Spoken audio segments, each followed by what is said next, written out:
Halo, selamat siang. Ini dengan Mbak Monica ya. Apa kabar Mbak Monica hari ini?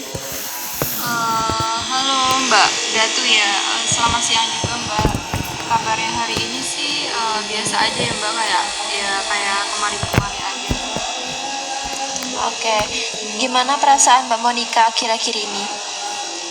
Kalau perasaan sih sebenarnya agak bingung ya Mbak. Makanya saya mutusin buat kesini. Tapi juga ada rasa kayak sedih sedikit gitu. Oh, berarti banyak hal yang campur aduk ya Kak. Kadang sedih, kadang juga bingung kayak gitu. Kalau dibilang sedih sih nggak terlalu ya Mbak. Cuma kayak lebih ke bingung sih. Tapi bingungnya itu tuh kayak beda gitu loh. Kayak ini soalnya sampai ganggu tidur saya kayak karena kejadian ini tuh saya jadi kayak susah buat tidur. Biasanya saya tuh kayak nempel kasur dikit tuh kayak udah langsung tidur merem gitu. Terus biasanya juga kalau makan tuh ya sambil nonton, biasa nonton film gitu. Tapi ini tuh makan juga tuh walaupun sambil nonton film kayak nggak bisa ketelan gitu loh Mbak. Kayak ya kepikiran, tapi aku kayak denial gitu sama pikiranku. Oke, jadi pikiran Mbak Monica itu muncul kayak kerasa bingung tuh ketika pas lagi makan, terus tidur gitu ya. Iya, biasanya juga kalau lagi ngerjain tugas kadang tiba-tiba kepikiran gitu, jadi kayak bingung kayak aku kenapa sih gitu. Oke, sebelum kita masuk ke sesi konseling pada siang hari ini, mungkin saya ingin perlu pendekatan terlebih dahulu dengan Mbak Monik agar membentuk hubungan gitu, agar bisa lebih dekat. Uh, Kira-kira Mbak Monik tadi perjalanan ke sini gimana? Eh, Alhamdulillah aman aja sih Mbak, cuma tadi di sekitaran Wiyung yang puskesmas itu sedikit kayak macet gitu, sekitar berapa ya tadi, 10 menit ada kayaknya. Nah itu kalau nggak salah tadi ada truk yang bannya bocor, jadi kayak nutupin jalan gitu. Nah justru saya agak kesel dikit sih, tapi ya alhamdulillah sekarang udah sampai dan nggak telat. Oke, syukur ya Mbak Monik perjalanan ke sini dengan selamat. Mbak Monika ini kesibukannya apa? Kerja apa kuliah? Kalau kesibukan sih aku kuliah ya Mbak, tapi ya kuliah itu kayak ya kuliah aja, misalnya udah selesai matkul langsung pulang gitu, kayak nggak ikut organisasi apa-apa. Soalnya aku juga kayak kurang tertarik sih sama organisasi gitu, jadi milih buat nggak ikut dan fokus kuliah aja. Jadi mahasiswa kupu-kupu ya, kuliah pulang. Terus kalau nggak ada kegiatan selama di uh, sini Mbak Monik apa ke sibukannya? Biasanya kalau bosen sih kan aku kan ngekos ya Mbak, jadi aku kayak bukan asli sini, bukan asli Surabaya, aku aslinya kan Kediri. Nah jadi aku di sini ngekos. Misalnya aku bosen di kos tuh aku biasanya kayak nonton film, kalau enggak biasanya tidur. Terus kadang juga kalau ada tugas ngerjain tugas sih sama temen. Oh Mbak Monik ini ngekos ya berarti. Kalau pulang ke halaman rumah gitunya biasanya berapa kali dalam seminggu atau sebulan? Biasanya sih kalau pulang ke rumah itu ya kayak kalau lagi nggak capek ya Mbak, itu tuh seminggu sekali sih. Tapi kalau lagi capek atau lagi banyak tugas hektik gitu biasanya 2 minggu sekali. Kadang juga pernah sampai sebulan sekali gitu, lama nggak pulang soalnya bener-bener nggak ada waktu gitu. Kadang Mbak Monik di kos ngerasa bosen nggak? Kan nggak ada kesibukan lain selain kuliah gitu. Hmm, Bosen sih Mbak, tapi kadang ya kayak tadi milih buat nonton film, kadang juga main sama temen. Tapi kadang juga kalau lagi males ya cuma tiduran aja sih di kos. Kira-kira main di sini tuh kemana sih Mbak Monik? Biasanya sih cuma kayak ke kafe gitu aja ya Mbak, kayak nongkrong. Misalnya ada tugas juga sambil kerjain tugas. Kadang juga misalnya emang bener-bener main nggak ngerjain tugas, itu biasanya ke Royal, kayak ya nonton film atau sekedar nongkrong-nongkrong aja gitu. Baik Mbak Monik, kita eh, udah pendekatan. Saya mau tanya, apakah pernah ikut konseling sebelumnya? Kalau konseling kayak ya serius kayak gini sih sebenarnya belum pernah ya Mbak, cuma kayak kalau curhat ke temen gitu biasa itu sering. Berarti ini pertama kali ke konseling, beneran konseling gitu ya?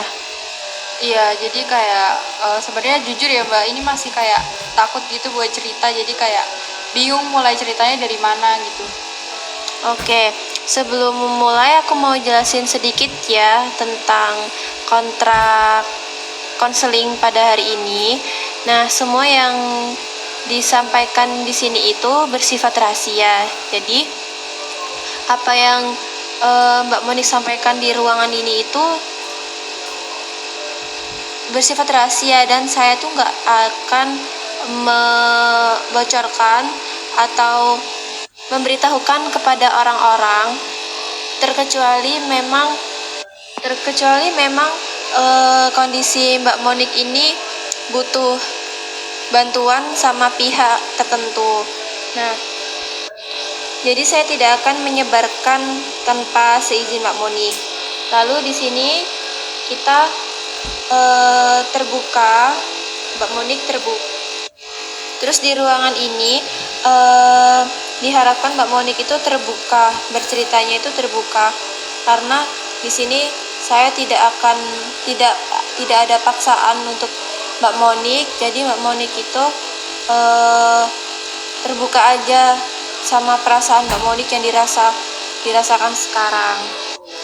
Terus kita akan berdiskusi selama kurang lebih 30 menit. Apakah Mbak Monik setuju dengan kontrak ini?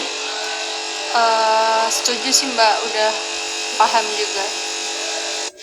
Lalu apa harapan Mbak Monik setelah sesi ini selesai? Pastinya semua orang kan misalnya habis cerita kan pasti ngarepinnya kayak lebih lega dari sebelumnya sih ya Mbak. Terus juga biar ya tahu jalan keluarnya juga sih. Jadi saya ngarepinnya habis cerita ke Mbaknya ini saya jadi lebih dapat pencerahan gimana nantinya saya gitu. Oke, berarti kita akan bekerja sama ya untuk memahami perasaan Mbak Monika. Oke, baik Mbak, siap. Oke, tadi di awal Mbak Monika menyampaikan terkait perasaan Mbak Monika, di mana Mbak Monika itu lagi kebingungan dengan perasaan Mbak Monika sendiri.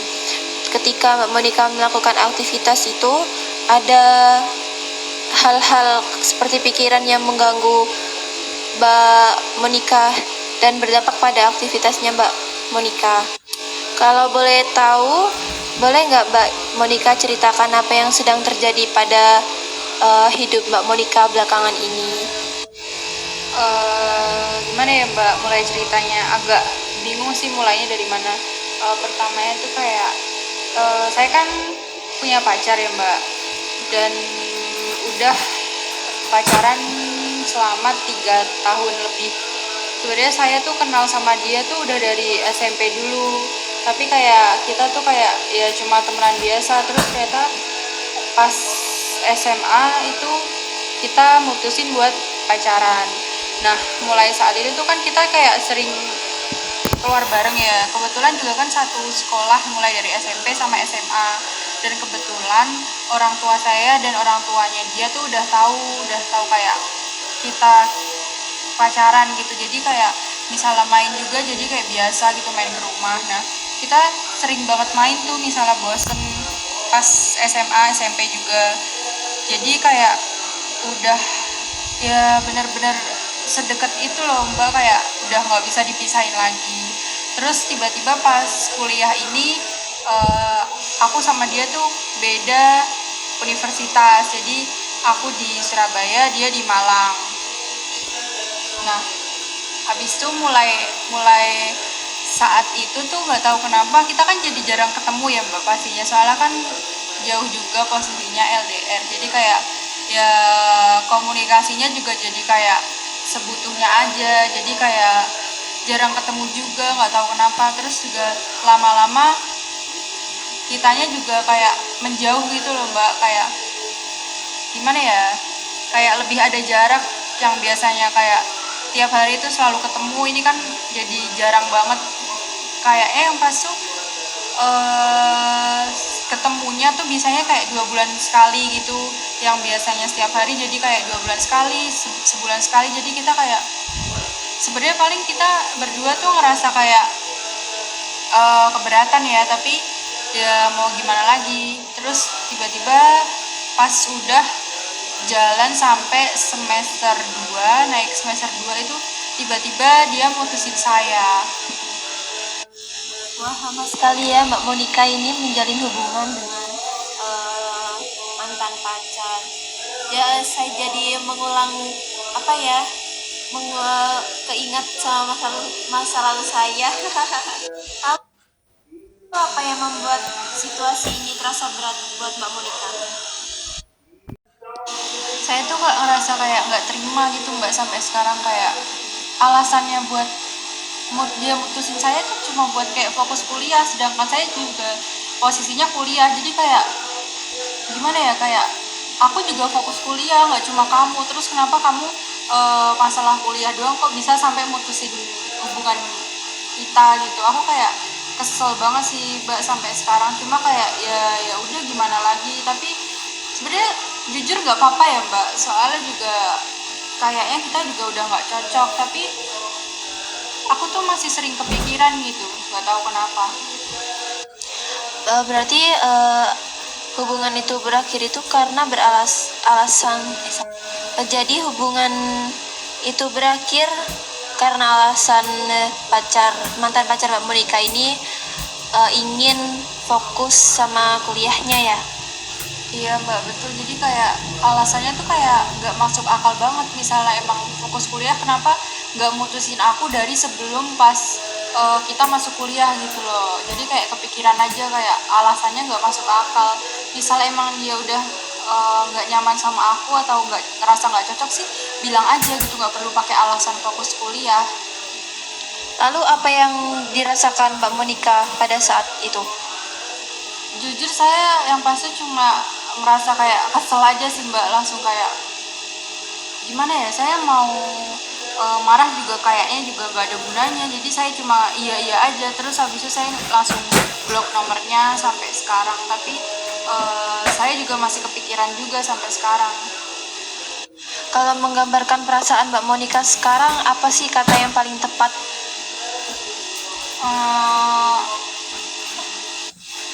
Cuma kayak kosong sih Mbak, jadi kayak ada yang hilang, tapi saya nggak tahu yang hilang itu apa. Apa yang paling sering Mbak Monica ini pikirkan sejak putus?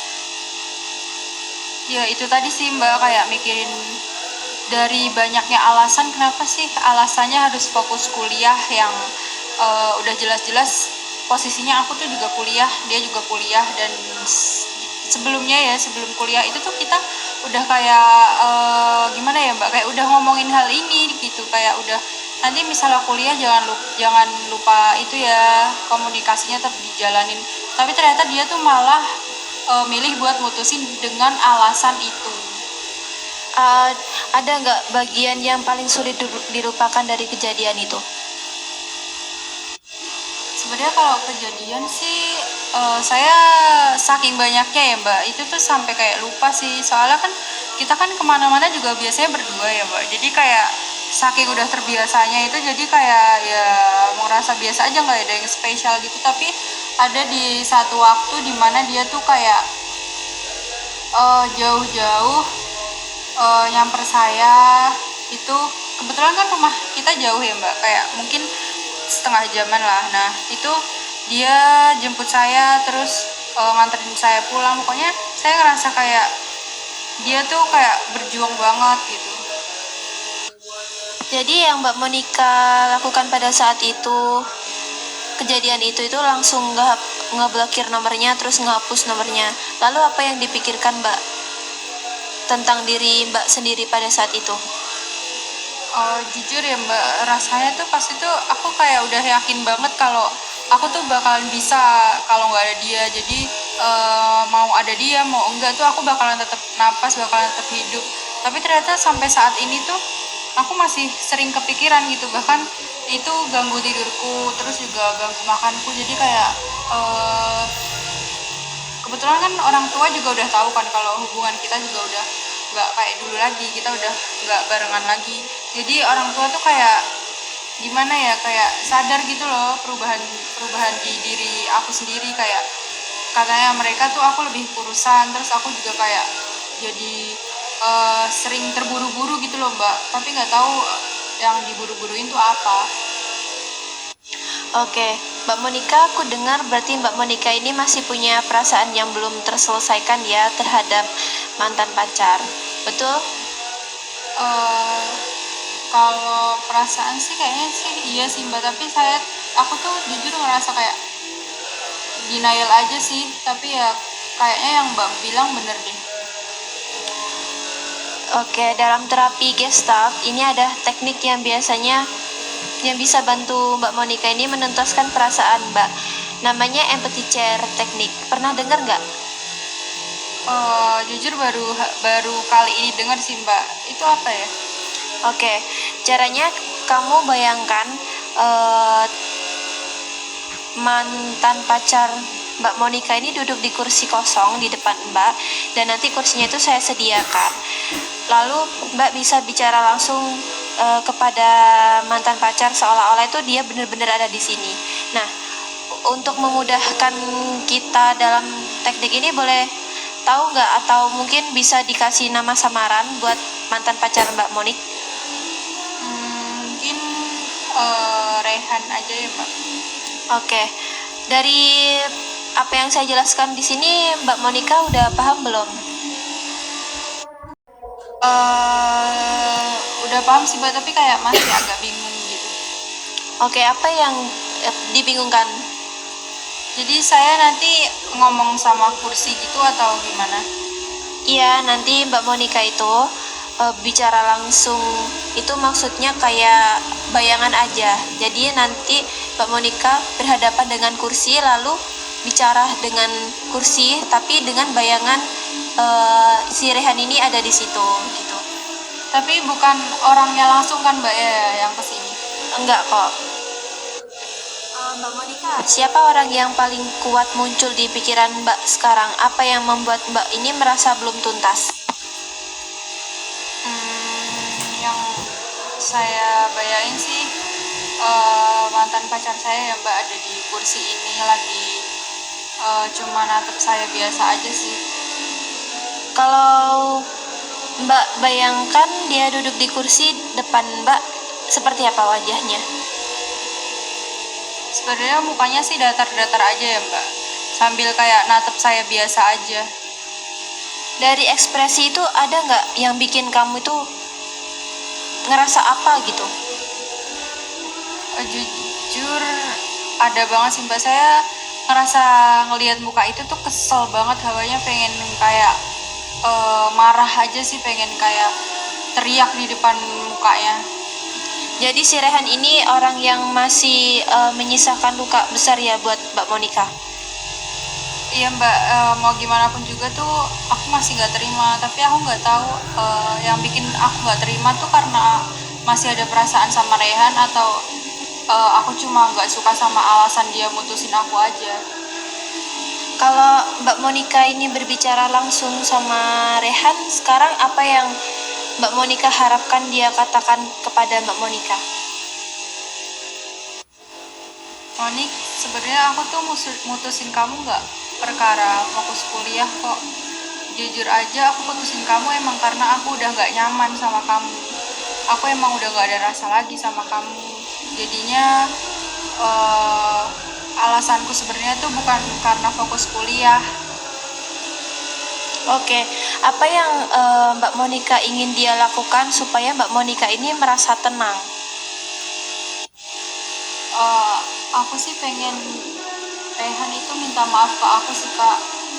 Ya karena karena alasannya aja sih, lebih ke kayak sikapnya aja. Kenapa janji yang dulu kita bikin bareng itu dia ingkarin gitu aja, terus malah bikin alasan seolah-olah dia yang bikin, dia juga yang rusak gitu. Jadi kayak dia nggak mau ngerasa kayak dia yang ngerusakin janjinya, tapi dia mau ngerasa kayak ya emang udah ada alasan lain gitu, udah takdirnya nggak bareng gitu. Jadi intinya itu Mbak Monica kepingin dia itu menjelaskan semuanya ya. Menurut Mbak Monica kalau dia benar-benar ada di sini apa? Dia akan responnya tuh seperti apa? Karena aku masih tahu sifatnya dia, masih inget dia bakalan gimana sih, aku yakin dia bakalan minta maaf ke aku sih Kak, kayak ngerasa bersalah. Tapi mau gimana pun juga dia juga nggak bakal mau balik lagi sama aku ya, karena itu tadi sih aku yakin dia emang udah nggak ada rasa lagi sama aku. Jadi Mbak Monica ini membayangkan kalau dia itu lagi minta maaf sama Mbak Monica, tapi dengan perasaan yang berbeda ya, kayak dia itu nggak ngerasain yang kayak seperti dulu lagi. Iya Mbak, bener.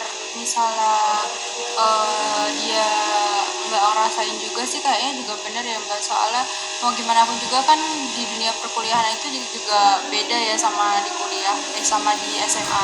Jadi kayaknya dia juga udah nemu orang baru yang lebih pantas, lebih baik dari aku sih Mbak. Oke, tunggu dulu ya Mbak Monica, saya menyiapkan 2 kursi terlebih dahulu.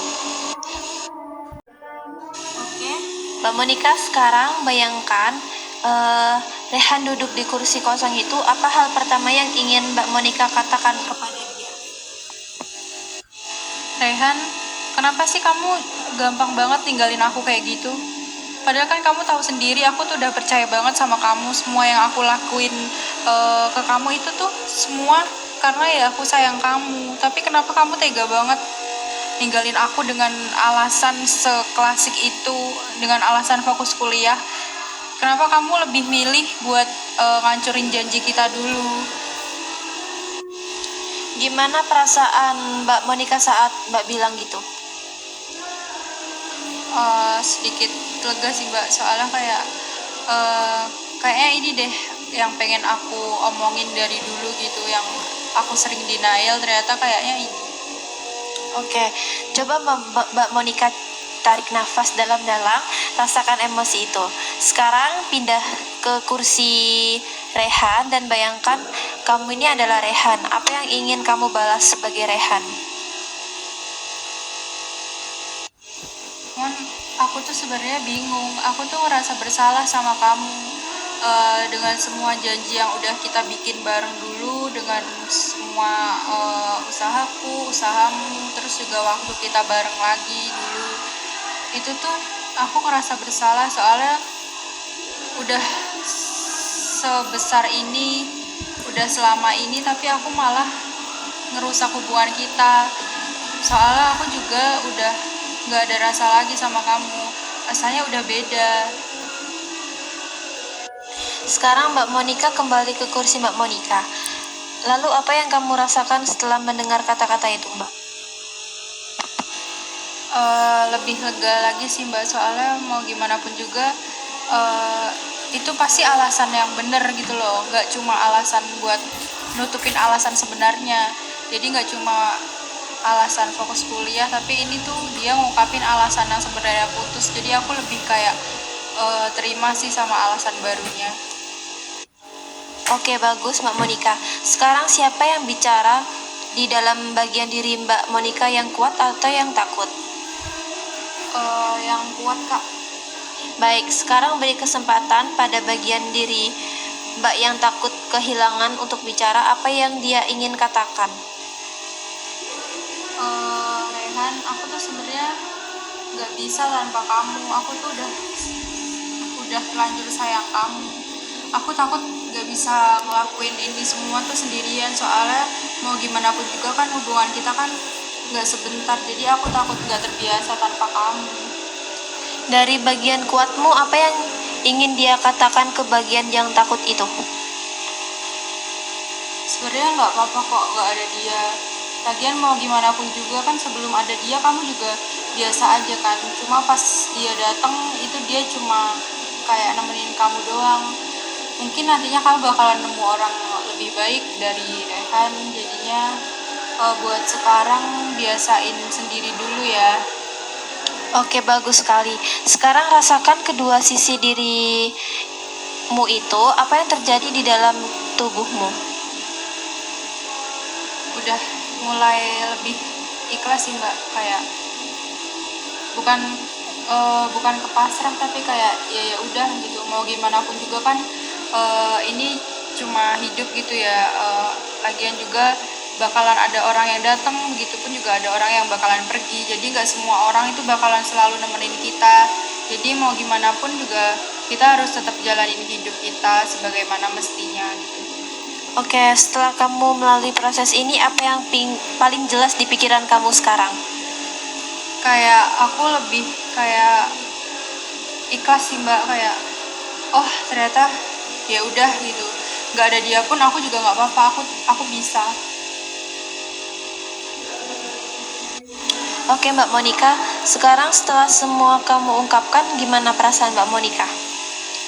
Udah ngerasa ringan banget sih Kak, beban di pundakku tuh kayak udah hilang, udah kayak balik kayak awal lagi gitu sih, kayak ya udah nggak ada apa-apa yang terjadi gitu. Jadi aku nganggep kayak yang kemarin biar berlalu, terus sekarang aku ya fokus jalanin kehidupanku sekarang. Kalau Mbak Monica sadari, apa yang berbeda dari awal Mbak datang tadi?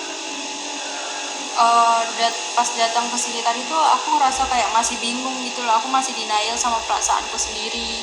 Terus pas abis cerita ke Mbak tuh rasanya udah kayak nggak denial tapi juga udah tiba-tiba tuh kayak udah ngerasa ikhlas gitu, kayak oh ternyata gini.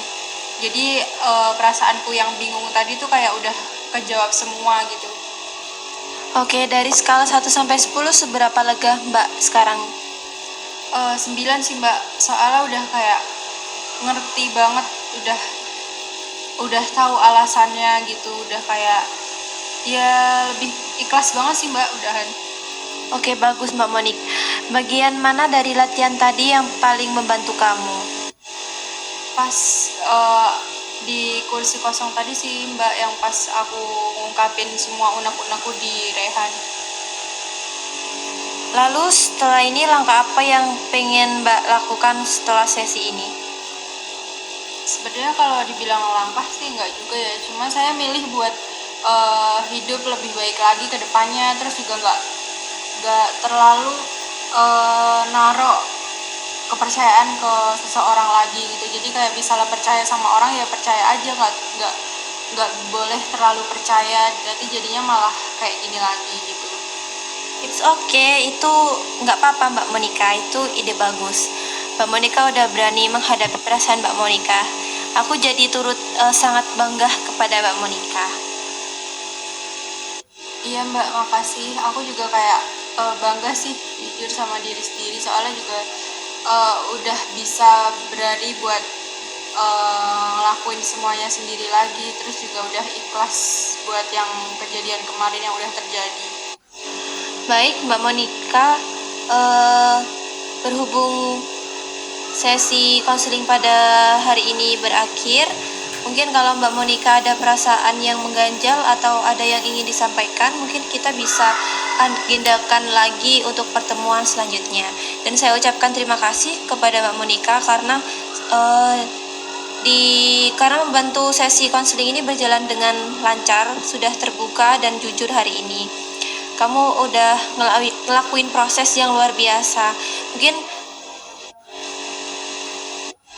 Iya Mbak, sama-sama. Aku juga mau ngucapin terima kasih ke Mbak udah dengerin ceritaku dari awal sampai akhir ya, walaupun ceritaku tuh kayak sedikit berantakan, soalnya kan aku juga baru pertama kali, tapi Mbak tuh bisa ngertiin aku, terus juga udah bantu aku ngerasa jauh lebih baik dari sebelumnya.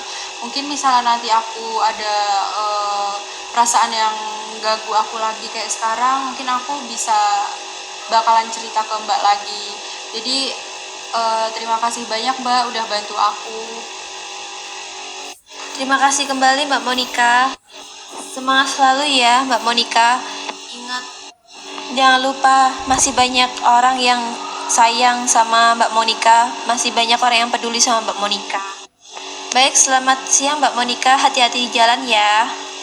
Iya Mbak, terima kasih banyak buat semuanya. Makasih. Sama-sama.